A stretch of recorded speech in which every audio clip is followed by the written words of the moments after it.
Life motivation speech. I see you. Ndakubona. You can't see Wowe me, ntago basha kumbona. but I see you. Ariko ndakubona. I see you. Ndakubona. I see your big heart. Ndakubona ufite umutima Don't munini hide cyane. it to fit into this shallow world. Ntukawuhishe kugira ngo utwagwe n'isi. Fungura. To be you. Ntuzigere ugira ubwoba bwo kwerekana uwo uriwe. Wowe wanyawe. That's the best you and the only Nicyo kintu cy'ingenzi kuba wowe ubwawe. Icyo nicyo ukeneye kumenya. Umuntu utabikunda ntacyo bisobanuye kuri wowe. Ndetse ubikunda abo bose babikunda. Buri wese udakunda uwo uriwe ntacyo bisobanuye kuri we. Ukomeza ubikomeza ugende aka n'izuba ugere kure cyane. Ndakubona ko udakwiye kubabara. Ese ubundi ni gute waba waravutse ngo uhagarare? Ndabona gutandukanye. Uzabona ahawe ukwiriye. Ndabona gutandukanye. Ndabona ko ukwiye imigisha. Ntukigere wegera abo bantu bashaka kwangiza ubuzima bwawe. Wetegereza wake. Tegereza amaji. Abo bantu ndetse n'ugura umuzaka mu buzima bwawe niwihangana ukabona ukuri wowe ubwawe.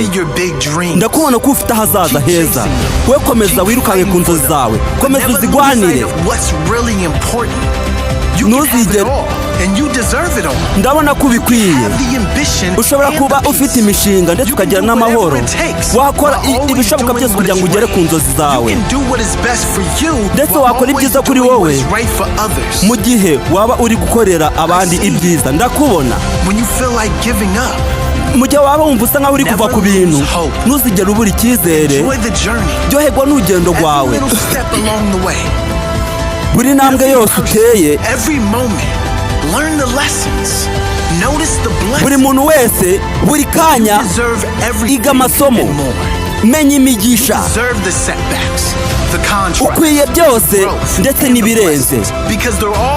Ukwiye ndetse no gutegura, ugakura ndetse n'imigisha. Kubera ibyo byose bizaba bikubiye mu byabasha kuzuza ubuzima bwawe. Ndakubona. Ndabona akababaro mwana. Menya akababaro ko kazarangira. Menya ko ibyo byose bizakugeza kuba umunyembaraga. Byose biba bifite Imana. Ndetse nukenera kuyikoresha uzayikoresha. Buri somo ni umugisha. Ndakubona. Ndabona ko wuzuye urukundo. Urwo rukundo rugeza aho washira, aho wagera. Ndabizi ko hari ikintu ufite cy'agaciro. Ndetse iyi si ikeneye abantu nkawe b'abanyabwenge. Ibyo batekereza byose wowe wanyawe. Ukuri wowe ukuri. Wowe wagatangaza. Ibyo batekereza byose wowe uzi igikwiye. Kora igikwiye. Hagarara ku by'igikwiye. Baho ku by'igikwiye. Imyanzuro yose bafata wowe kurikira inzira yawe. Vuga ukuri. Kurikira ukuri. Baho ukora ibintu byiza ubeho ubuzima bw'ukuri. Ndi hano ariko ntago nyene. Ndamaso yawe. Ntago mbona. Nzakurinda. Ndi muri wowe. Uri muri nge. Aya yari amagambo y'ubwenge. Mwakoze kudukurikira.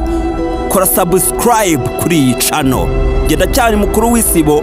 Aya bas. Reka turebe utundi.